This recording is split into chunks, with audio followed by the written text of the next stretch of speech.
Hello everyone, I hope you guys are absolutely fine and doing well. Welcome to this new video about Chevrolet General Motors. So आज हम बात करने वाले हैं Chevrolet के बारे में एंड डिस्कस करेंगे कि Chevrolet क्यों फेल हुआ. बेसिकली Chevrolet को जब हम स्टडी करते हैं, अगर ध्यान से देखते हैं कि इंडिया में क्यों फेल हुआ, तो उसके कुछ 5 मेजर रीजंस आते हैं. उसमें उनका मैनेजमेंट आता है, पुअर सर्विसेज आता है, पुअर नेटवर्क आता है, अपडेट ना होना आता है और प्रैक्टिकल ना होना आता है. तो ये 5 रीजंस आते हैं.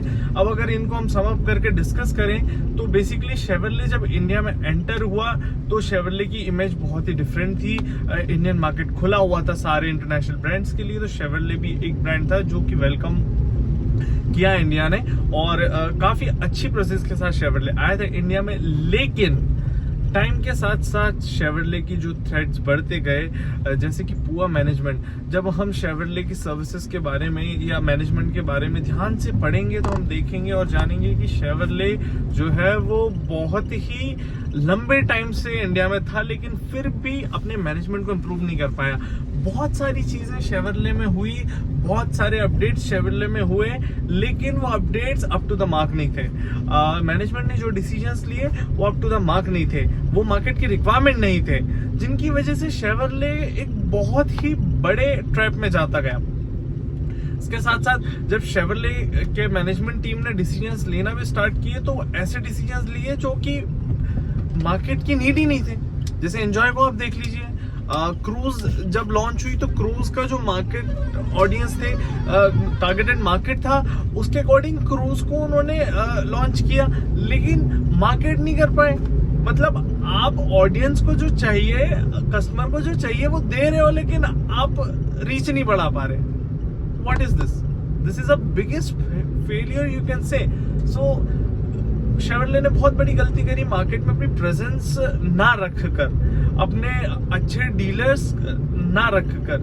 Chevrolet सिर्फ इसलिए फेल नहीं हुआ कि उनकी गाड़ियां अच्छी नहीं थी. इफ यू सी, उनकी कार्स जो थी वो बहुत ही अच्छी भी रही हैं. 2-3 कार्स को अगर हम कंपेयर करें, जैसे बीट थी, वो वैगनर का मार्केट ले सकती थी, लेकिन सबसे बड़ा रीजन क्या रहा, बीट क्यों नहीं चल पाई ज्यादा? बिकॉज कि उसका प्रेजेंटेशन नहीं हुआ, उसको प्रेजेंट नहीं कर पाई Chevrolet. हर चीज में अगर हम ध्यान से देखें तो Chevrolet बार बार फेल हुई है, प्रेजेंटेशन में, मैनेजमेंट में और कहीं ना कहीं सर्विसेज में. अगर आपने कार सेल भी कर दी है तो उसके बाद आपको कस्टमर को ये बताना पड़ता है कि sir you are having the best car in the market.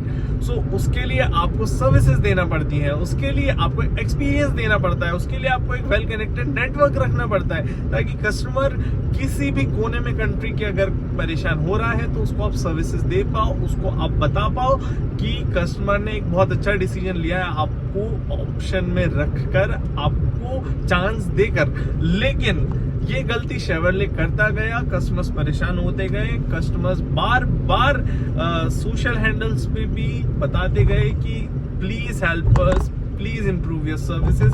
लेकिन इन गलतियों की वजह से Chevrolet को इंडियन मार्केट से एग्जिट करना पड़ा और Chevrolet इंप्रूव नहीं कर पाया अपनी गलतियों को लेकर, जिसकी वजह से आज Chevrolet इंडियन मार्केट में नहीं है.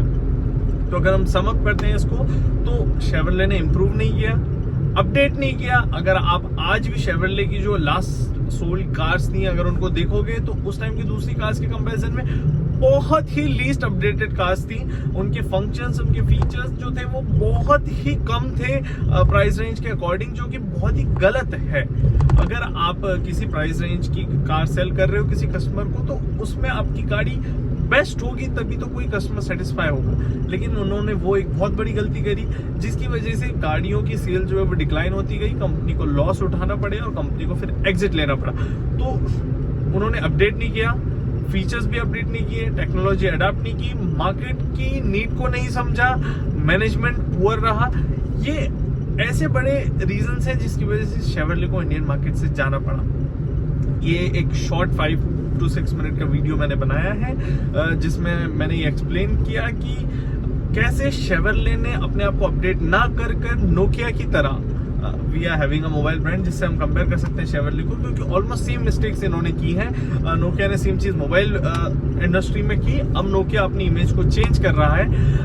यही सेम शेवरले ने की, जनरल मोटर्स जिसको हम के बोलते हैं, तो शेवरले और जनरल मोटर्स ने जो ये गलती की, ये सेम नोकिया वाली गलती है जो इन्होंने कार मार्केट में की और जिसकी वजह से इनको एग्जिट लेना पड़ा, इनको निकलना पड़ा इंडियन मार्केट से, और जो कि बहुत ही बड़ी प्रॉब्लम बन गया एक टाइम के साथ शेवरले के लिए। और आज अगर हम एग्जिस्टिंग कंपनी में किसी से कंपेयर करें शेवरले को कि इनकी कौन सी ऐसी गलतियां हैं या कौन सी ऐसी कंपनी है जो सेम गलती कर रही है, तो हम रेनो से कर सकते हैं जो कि इंडियन मार्केट में है और आज सेम गलती कर रही है जो शेवरले करके निकल चुकी है मार्केट से। तो गॉड नोस की कोई वीडियो देख रहा होगा रेनो से, बट अगर कोई देख रहा है तो please improve your self, because अगला चांस आपके पास है इंडियन मार्केट में संभलने का, नहीं तो आपके साथ भी वही हो सकता है जो शेवरले के साथ हुआ है। So all the best for Reno, आप प्लीज इंप्रूव करिए। वी होप कि आने वाले टाइम में रेनो वापस इंप्रूव करेगा। And thank you so much for watching this video, thank you so much for giving me this much time. Have a good day, thank you so much.